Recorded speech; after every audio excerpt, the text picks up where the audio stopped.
Soviet ইউনিয়নের KGB হচ্ছে বিশ্বের সবথেকে কুখ্যাত এবং দুর্ধর্ষ গোয়েন্দা সংস্থা। কেননা অন্যান্য গোয়েন্দা সংস্থাগুলো যেখানে শত্রু দেশের সরকার, সেনাবাহিনী এবং রাজনীতিবিদদের উপর গোয়েন্দাগিরি করে, কেজিবি সেখানে আমেরিকার সিআইএ, ব্রিটেনের MI6 এবং ইসরায়েলের মোসাদের উপরেই গোয়েন্দাগিরি করত। এমনকি আমেরিকার পারমাণবিক বোমা তৈরির গবেষণারও প্রধান ছিল কেজিবির গুপ্তচর। সোভিয়েত ইউনিয়নের পতনের পর কেজিবির এজেন্ট ভ্লাদিমির পুতিন রাশিয়ার প্রেসিডেন্ট হয়েছেন। দুর্ধর্ষ এই গোয়েন্দা সংস্থা আফগান মুজাহিদিনদের কাছে গিয়ে ধরাশায়ী হয়েছে। কেজিবিকে নিয়ে এরকম নানা অজানা আর বিস্ময়কর তথ্য জানতে পুরো ভিডিওটি দেখতে থাকুন। আর আপনি যদি আমাদের চ্যানেলে নতুন হয়ে থাকেন তাহলে নিয়মিত এরকম ভিডিও দেখতে আমাদের চ্যানেলটি সাবস্ক্রাইব করুন। 1917 সালের 20 ডিসেম্বর কেজিবি গঠিত হয়। কেজিবির অর্থ ইংরেজিতে দাঁড়ায় কমিটি ফর স্টেট সিকিউরিটি, বাংলায় দাঁড়ায় রাজ্য নিরাপত্তার জন্য কমিটি। 1990 সালে কেজিবির সদস্য 40,000 ছিল বলে প্রমাণ পাওয়া যায়, তবে এটিও একদম নিশ্চিত তথ্য নয়। তখনকার দিনে কেজিবির পক্ষে নিশ্চিন্তে কাজ করাটা সম্ভব ছিল না। প্রধান প্রতিদ্বন্দ্বী ছিল মার্কিন যুক্তরাষ্ট্রের সিকিউরিটি এজেন্সি সিআইএ।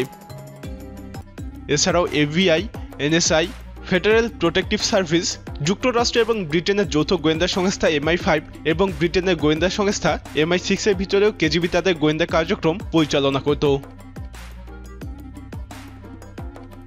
সোভিয়েত ইউনিয়নকে বাইরের শত্রুদের হাত থেকে রক্ষার জন্যই গঠন করা হয়েছিল কেজিবি নামের গোয়েন্দা সংস্থাটি। অল্পদিনেই ঐতিহ্য সুনাম আর সফলতায় শীর্ষে পৌঁছায়। অল্প কিছুদিনের ব্যবধানেই কেজিবি সোভিয়েত ইউনিয়নকে বিশ্বের পরাশক্তিতে পরিণত করতে সফল হয়েছিল, কিন্তু শেষ পর্যন্ত ব্যর্থ হয়েছে সিআইএ, FBI এবং মোসাদের সম্মিলিত প্রতিদ্বন্দ্বিতার কাছে। কেজিবির অনেক ভালো কাজও ছিল। দ্বিতীয় বিশ্বযুদ্ধের পর বিশ্ব অর্থনীতিতে অভূতপূর্ব ভূমিকা রাখে কেজিবি। সমাজতান্ত্রিক দেশে প্রায় 3000 শিল্প সংস্থা নির্মাণ, পুনর্গঠন এবং সম্প্রসারণে কৌশলগত সহায়তা দেওয়া হয়। বিশ্বের সমাজতান্ত্রিক দেশগুলোর সঙ্গে সোভিয়েত ইউনিয়নের অর্থনৈতিক, বৈজ্ঞানিক এবং কৌশলগত বন্ধনও ছিল অত্যন্ত মজবুত। উন্নয়নশীল দেশগুলোর দিকে সহযোগিতার হাত বাড়িয়ে দেয়। ভারত, আলজেরিয়া, অ্যাঙ্গোলা, ইথিওপিয়া সহ অনেক দেশের অর্থনৈতিক স্বাধীনতা লাভ এবং সামাজিক উন্নয়নে সহায়তা দিয়েছে কেজিবি। যুক্তরাষ্ট্রের কেজিবি বেশ কিছু অবিশ্বাস্য অপারেশন পরিচালনা করে। যুক্তরাষ্ট্রের স্থায়ী এবং অস্থায়ী নাগরিকদের কেজিবির গোয়েন্দা বানানো হতো। ওই সময় যুক্তরাষ্ট্র সরকারের উচ্চ পর্যায়ের নেতা এবং কর্মকর্তা, সেনা এবং প্রযুক্তিগত বিষয়ে গোয়েন্দা তৎপরতা চালানো হতো। তবে রাজনৈতিক ব্যক্তিদের উপর কেজিবির নজরদারি ছিল বেশি। 1941 সালে তাদের বিশ্বস্ত গোয়েন্দা এবং ব্রিটিশ পদার্থবিজ্ঞানী ক্লাউস ফুসকে যুক্তরাষ্ট্রের প্রথম পারমাণবিক বোমা তৈরির প্রজেক্ট ম্যানহাটন প্রজেক্টের দায়িত্ব নেয়।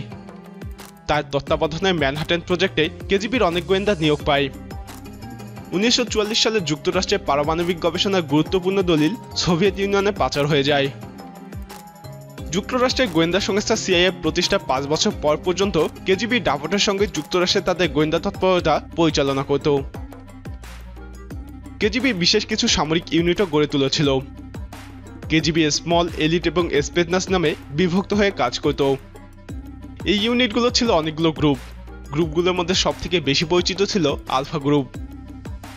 1974 সালে গঠিত এই গ্রুপ আফগানিস্তান এবং চেচনিয়ায় অপারেশন চালায়। কেজিবির আরেকটি গ্রুপকে বলা হয় ভেম্পল বা পেনান্ট। এটি প্রতিষ্ঠা করা হয় 1981 সালে। এই গ্রুপের স্পাইরা কাজ করত যুদ্ধরত সৈনিকদের মধ্যেই। এছাড়াও কাস্কার, জেনিট, গ্রুম এবং স্পেস গ্রুপ বা বি নামে আরও কয়েকটি গ্রুপ ছিল।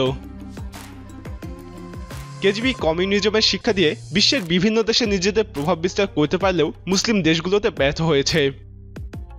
বাধা হয়ে দাঁড়িয়েছে ধর্ম এবং শক্তিশালী রাষ্ট্র ব্যবস্থা। বাথ ফাইটের মাধ্যমে ইরাকের সমাজতন্ত্র প্রতিষ্ঠার আশা করেছিল কেজিবি, কিন্তু বাস্তবতা ছিল প্রতিকূলে। নিজেরা খুব সুসংগঠিত হলেও ইরাকে কেজিবি প্রভাব সৃষ্টি করতে পারেনি। আরেক মুসলিম দেশ আফগানিস্তান ছিল কেজিবির প্রধান মাথা ব্যথা। কেজিবি আফগানিস্তানে সর্বশক্তি প্রয়োগ করে মুসলমানদেরকে দমানোর চেষ্টা করে। বলতে গেলে কেজিবির তৎপরতার কেন্দ্রবিন্দু ছিল আফগানিস্তান।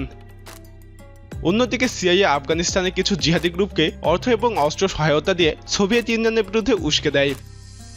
এ সময় সিআইএ ওসামা বিন লাদেন এবং তালেবান তৈরি করে। শেষ পর্যন্ত আফগানিস্তান থেকে সোভিয়েত ইউনিয়নে বিদায় নিতে হয়। যার রেশ ধরেই পতন ঘটে সোভিয়েত ইউনিয়নের। এখনো কিছু মানুষ ধারণা পোষণ করে কেজিবি বিলুপ্ত হলেও তাদের কার্যক্রম এবং উদ্দেশ্য রয়ে গিয়েছে, যার অংশ হিসেবে কেজিবির এজেন্ট ভ্লাদিমির পুতিন রাশিয়ার প্রেসিডেন্ট হয়ে গোটা বিশ্বে প্রভাব বিস্তার করছে। প্রিয় দর্শক, পুতিনকে নিয়ে এই থিওরিকে আপনি কিভাবে দেখছেন? আপনার মতামত কমেন্টে জানান। আমাদের পরবর্তী ভিডিওগুলিতে ভ্লাদিমির পুতিন এবং কেজিবিকে নিয়ে আরও বিস্তারিত তথ্য তুলে ধরব। এছাড়াও ইসরায়েলের মোসাদ, আমেরিকার সিআইএ এবং ভারতের র সম্পর্কে এরকম তথ্য জানতে আমাদের চ্যানেলে ভিডিওগুলি দেখুন।